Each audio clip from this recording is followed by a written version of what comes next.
Good morning, afternoon, evening, and good night, everyone. What's happening? Um,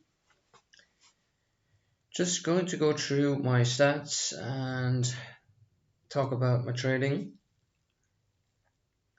I crossed over 4 years trading on the 16th of March this year, and um, I'm going to summarize the experience so far.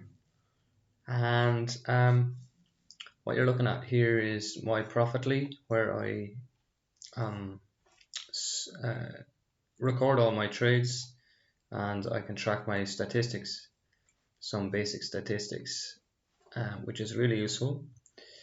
Some people use TraderView and other platforms to do that, but and others use Profitly. Um, I used Profitly because I was in the Sykes Challenge in my first year. That was the year 20. It was actually 2019.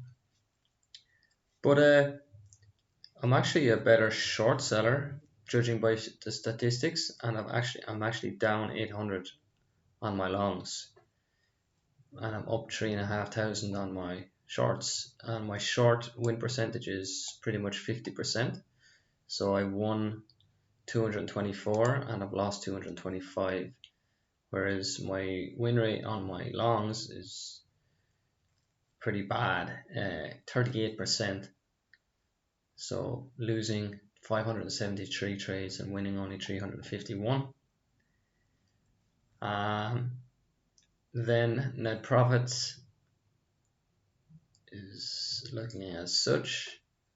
Average winning trade on the short side is $70, on the long 53. Losing trade on the long is 34. So I'm have the right equation here for the winning. My winners are bigger than my average losers on the long side, and same with the short. And percentage wise, I'm making sure my percent gains are bigger than my percent losses. The issue with my longs is why I'm not in a negative is because I've taken so many losses with the long side. I think I've improved my longs somewhat. Let me just have a look at 1 year, how I've performed over the last year, and the longs and shorts. So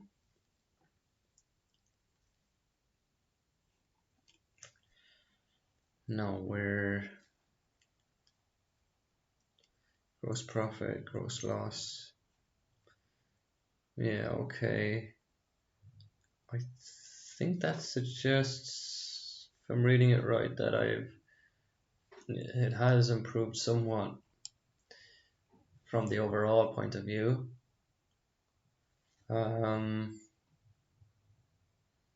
Total trades 150, 61 to 89, so 40% win rate. So it's a slight increase in the win rate in the last year compared to the overall, but not a major difference.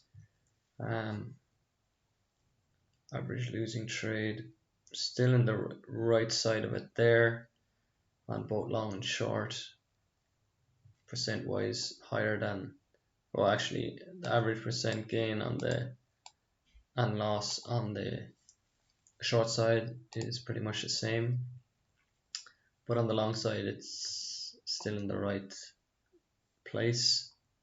Could be a lot better, of course, but then largest losing trade on the long. I mean, that's just crazy, taking a loss like that. And then the same on the short. So it's been big losses that have really scuppered any progress in my trading career.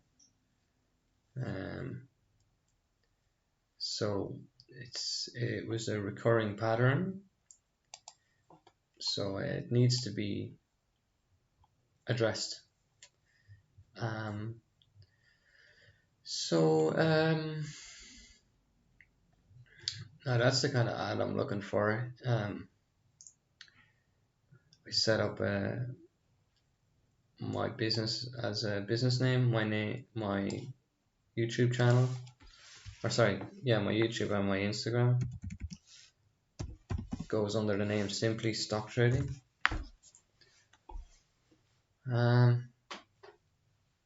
You can check that out, where I share my probably not always my best trades, but some significant or maybe eye-catching trades where I can impart some lessons that I've learned. For example, NKLA, we can see the kind of support and resistance area here. Kind of, that's good technical analysis there. Good example of it, coming down at support and then holding support again, coming up to resistance and not being able to break through the resistance. So that's the kind of thing I share on my Instagram channel, and I do an in-depth kind of description of my thought process, apart from like this one where I was like, look, the picture kind of says it all, where this NKLA had run up for a number of days, a week or maybe over a course of a week and a bit, then it pulled back on this day, and then it kind of formed this kind of wedge pattern with these nice small daily candles, and it was like, okay, and then it broke out of this kind of range and had a huge up day. So sometimes when these wedges happen, it's either going to be a nice break to the upside or to the downside, and it can be very helpful if you can get on the right side of these and make profits. Even if it's going to go down, you could potentially make money if it breaks below the trend line here. It can often lead to a big sell-off day, but if you can get a feel for things, you can oftentimes get on the right side of these moves and make some nice trades. This was, let me have a look. I'm just reminiscing over some trades here. Yeah, there's me babbling on about some dreams of mine, and yeah, at some point it would be great if I could branch out from just trading for myself to make profits to, selling a little educational package or something, or just clinging on the coattails of some already established trader and selling like an ebook. I've actually been working on an ebook where I basically titled my ebook how I made six figures in trading. So it's going to be something like to that effect. But obviously, I'm not going to be selling the book until I've made 100k in trading. So but I've started the book, and I've made some chapters, and then as I go along, it'll be a case where if I cross the 100k, like, the book is going to be just ready to go to hopefully a willing audience. So back to Profitly and stats. I can't go through any charts on the platform today because I don't have access to my broker at the moment, because I don't have any significant funds in the account. So it's been a case of starting with a few £100, putting it into a trading account, and let's go back to the overall. And I've actually been able to pull money out of the market. It's just what's costing me is probably three factors. In no particular order: broker commissions, which has eaten everything of that and then some. The monthly platform fee, which is about $80 a month. So commissions and a monthly platform fee and inexperience. And that's just the nature of it. I mean, any genuine trader and the experienced veterans, there's one of them, I forget his name, he's a bald guy, Al Brooks. He has a little short on YouTube, and he said it takes 6 years for anyone to become a consistently profitable trader, and the reason is because it's just so difficult to master it. You're up against some really well-equipped people, and you're up against some very smart people, and the game is just so volatile and treacherous that you're just going to lose in the beginning. There's no other way around it. And there are some exceptions where, like, there are some traders where it doesn't take as long as 6 years, but overall the average person who, and this is only in the bracket of people who are actually make it as a consistently profitable trader, of that cohort, it took them about 6 years before they could kind of find themselves in a consistently profitable pattern. So, and that's about 5% of the trading population who even find themselves in the position where they're actually consistently making money after 6 years. The vast majority of people don't. So, like, I'm under no illusion like how difficult trading is, and I've said it in some videos before. What keeps me going is that I see that I've actually as a pure beginner, and that's all you can be in the first 3-4 years, is you're a beginner. I guess from about year 4 to 6, which I've kind of entered into now, you can classify yourself as an intermediate. So, and then at a point then after 6 years, you can probably categorize, assuming you've applied all you learn, you can put yourself into advanced level. So I feel like I'm crossing from beginner into intermediate, but there's no real set way of judging it, you know. But it's just a matter of feel and based on my own assessment of myself and my performance over the past 4 years. So that's pretty much it. And you know, a lot of these traders that we see doing really successful, if you notice with them, they're most of them are students. You know, they didn't have a job they had to get up and go to work for, and so they didn't have a big huge chunk of their day being eaten up by work. And many of these students were living at home, or they were in college digs under subsidized rent, and all of that like helped them to really focus in. Like, if you see some students these days,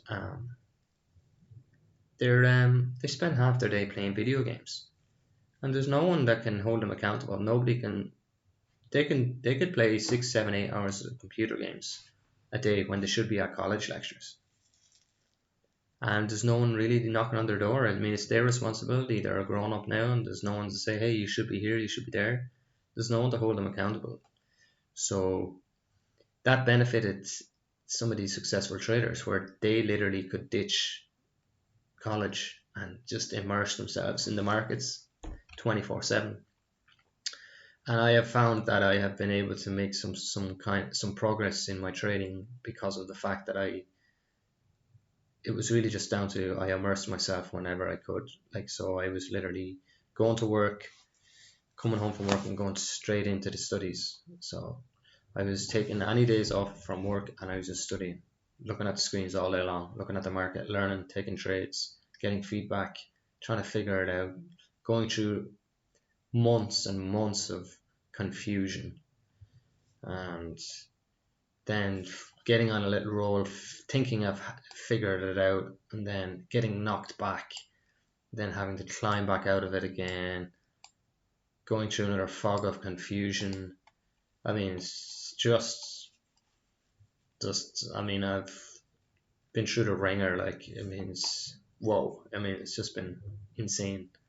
Um, so after 4 years, I'm kind of happy to take a little bit of a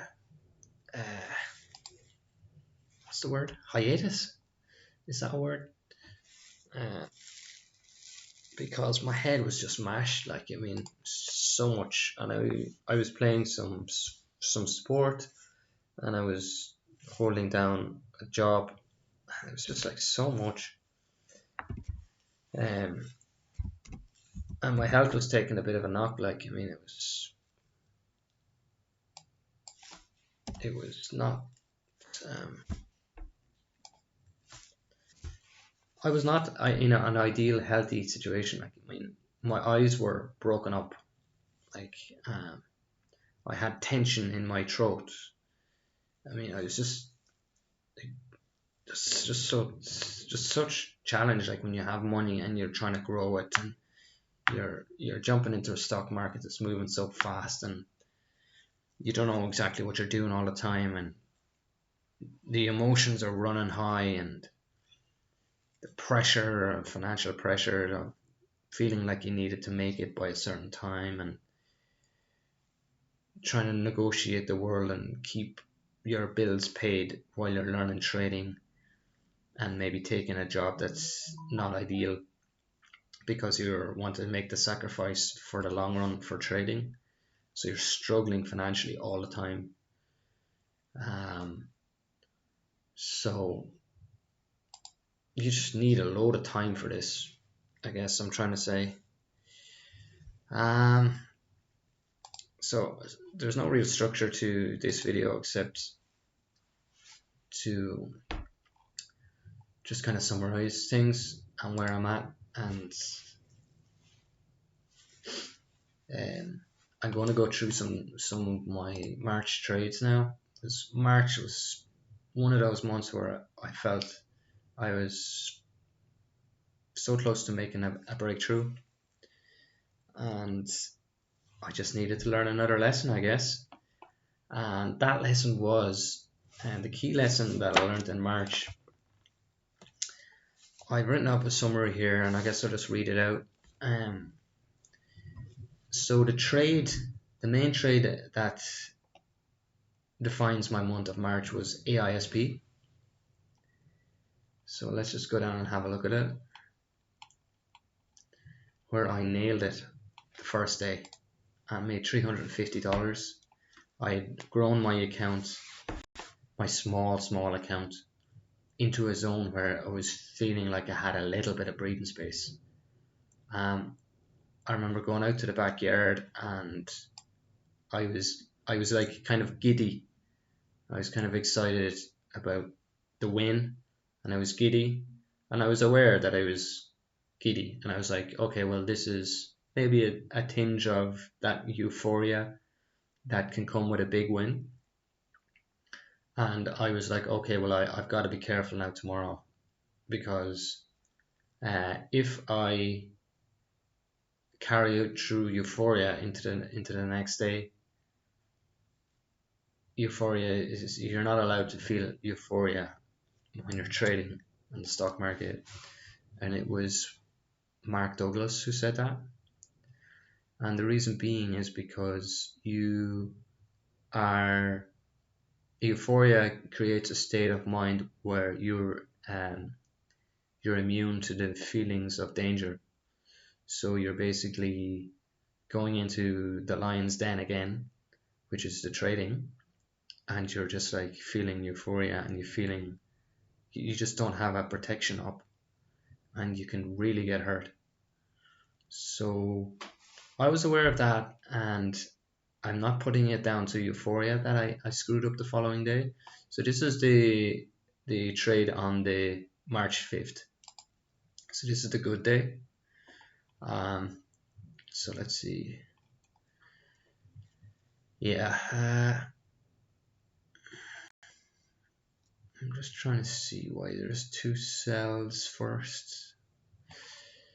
This was a long. Turn was to hold as long as possible.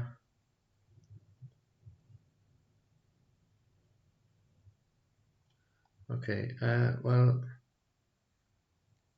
I think I shorted it initially, small short, covered, and then went long, and then sold in here. A lot of commissions used up, but I made 15%, buying at 321 average, selling at 370, and tried my best to hold as long as possible. Best sell 550, still looking for that 500 to $1,000 day this year.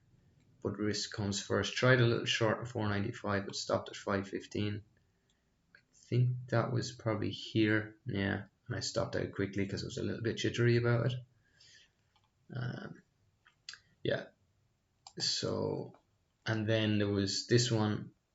Yeah, that was the first trade. So that's so I was actually short first. Made $106, and then yeah, I saw the volume and I was like, no, this is a long, man. I said to myself, this is cover this now and go along. So that's what I did, and so initially that's the short here, a couple of entries, and then probably a couple of covers down here, and I was like, oh no, actually look, this is holding up. Volume was very big. I mean, that's a 3 minute chart, okay, but there's some big volume going through there, especially in these couple of occasions. And then it dried up, and I was on the right side of that move. Very, very nice move. And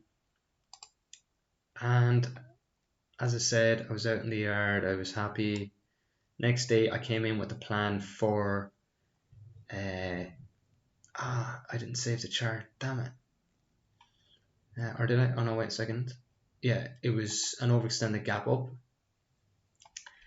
and I had the plan to make some money on the gap up as short. So I started a tiny piece pre-market, really small. I think this was just long, pre-market long, and I was just like stopped out, didn't make anything, break even. Then short a tiny piece pre-market, and then I added in fuller size, then full size pretty much there. I think somewhere around $8 or something like that, and then I can't believe like that I covered here.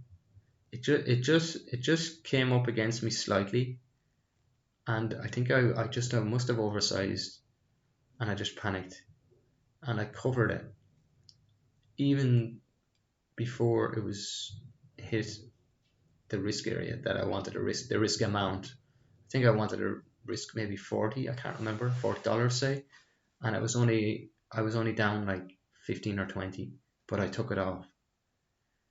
So I was just like, took it off, and then I saw it slam down. I was like, oh my god, that immediately got me angry, and I watched it come all the way down.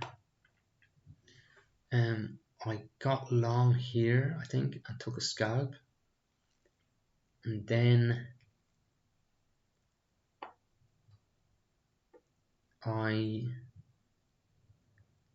is this a short? The bottom line is that when they started spiking, I started chasing it long and ended up selling for losses. And then here I think I was short, and no, I was long maybe here, and I sold here again. And then this one was the second time it surged up and I chased it long, only to get punished again. There were just two little bounces. That's all it was. It was like main move here, slammed down hard, and then bounced up, got nowhere near this area again, bounced up here once. I think it's here once, twice, and then 3 times. And I'm chasing it long. Like after it's come off a base here, it has a kind of support area set. I should be long in here. If I want to go long near the support and sell into the spike. But I was buying the rips and then selling it when it came back down. Yeah, it was just let's see. So why do I have Dave's the right open? Okay, so I'm just 149 profit on the short, and then this is just where it went all wrong. So same image, all over the place on this one. My worst days often come when I get frustrated with missing a good entry and then switch bias into a spike. This happened where I botched a great short opportunity and then got suckered into going long by a couple of bounces. Yeah, so these couple of bounces just suckered me. I was just like 2 mistakes. Like, you make the mistake once and you're like, shit, what did I do that for? And then you go and make it again. I mean, that's just tough. I mean, that's just, you know, I mean, you can't say unforgivable because you have to forgive yourself to continue in this game, but, you know, it's just a bad mistake, 2 bad mistakes, and I got emotional, and I was letting the emotion affect me, and, you know, it's just, you gotta wait for the best setups. Just wait for it to happen. Wait for it to come to you. Don't be trying to make something out of a bad situation. And that just cost me my month. And the moral of the story and the lesson I've learned on that is, when you have a big win, you're vulnerable because you get complacent. But overall, I think it was just inexperience and me yet again needing to realize that emotions can affect trading, and that if you're trying to force things to happen too much, it doesn't. It can be just. It can just not work. It can just be detrimental. Because I just made like $350 the day before. My max daily loss was to be about, I can't remember if it was to be 30 or 40. So like, if I'm losing 432 on one trade, like, that's far, far, far above any risk amount that I should be tolerating. So it's just a total loss of control there. And this is the human condition. And Trader Tim, there's a trader called, no, Trader Tom. He has a really good chat, Tom Hugard.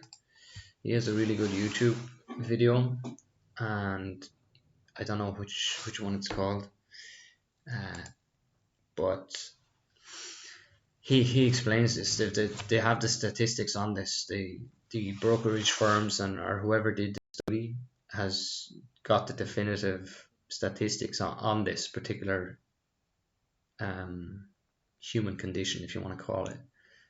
He has realized that, or they have discovered, or whatever you want to put it, through the study, that most people with some study and dedication and patience and a bit of a structured study are able to actually identify good trades, and they're able to in short spells win at trading.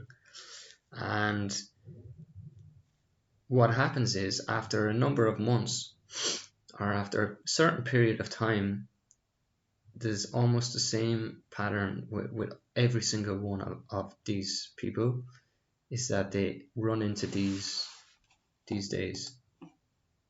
They just have this big outlier loss, that just one moment of insanity, loss of discipline, madness, whatever you want to call it, and all the steady work um, is just wiped out.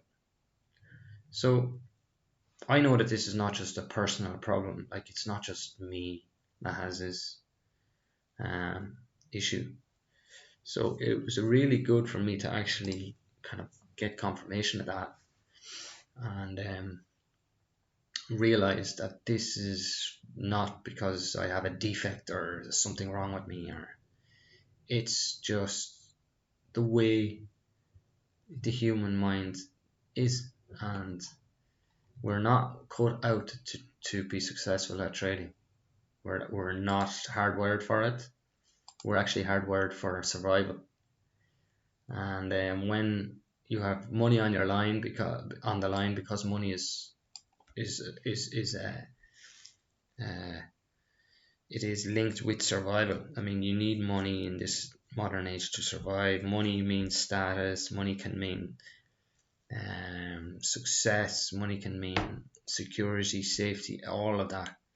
So when you're trading with your money and your money is under threat, something happens that you didn't expect or something like that, your fight or flight will start to kick into gear. And the fight or flight can cause is just about survival. It's not about logical in the moment thinking, oh yeah, I should stop out here. And it affects the, oh, I can't lose, I don't want to lose, because your brain confuses it almost into thinking that when you're losing, that you're under attack, and that you refuse to just take a small loss. And it just there's a whole host of psychological issues that come up, and emotional. So uh, that has been the Achilles heel. That has been the problem, the major problem. But a lot of it is just experience. You know, I have to build up that experience, that emotional experience. So I'm not too overly concerned about. I don't think you should get yourself bogged down in that either. But it's just about trying to apply the lessons, and you do have to make the same mistake a few times before you actually learn. Um, I wanted to find my um, profit chart. Where is it? What's going on? So why can't I find it? No, it's not in charts. It's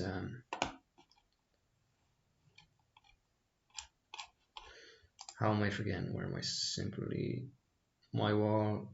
No, messages. My wall. About now. Um, so you can see what I'm talking about. It's happened to me so many times. Going well, then run into this issue and lose a huge amount in a short space of time. And then similar story. This is actually making money in a quick period of time here. But here again, and then it's lose, slam down. It took me so long to get it and recover. Then up here and slam. And then ever since pretty much middle to end of 2022, I've struggled. I was slowly starting to pick myself up a bit, and that recent AISP issue loss in March has pulled me back down here again. So I'm trying to pull myself back up to highs, and the market has changed since 2020. So this period here to 2022, say, is a completely different market since then. So I've kind of experienced two different types of market.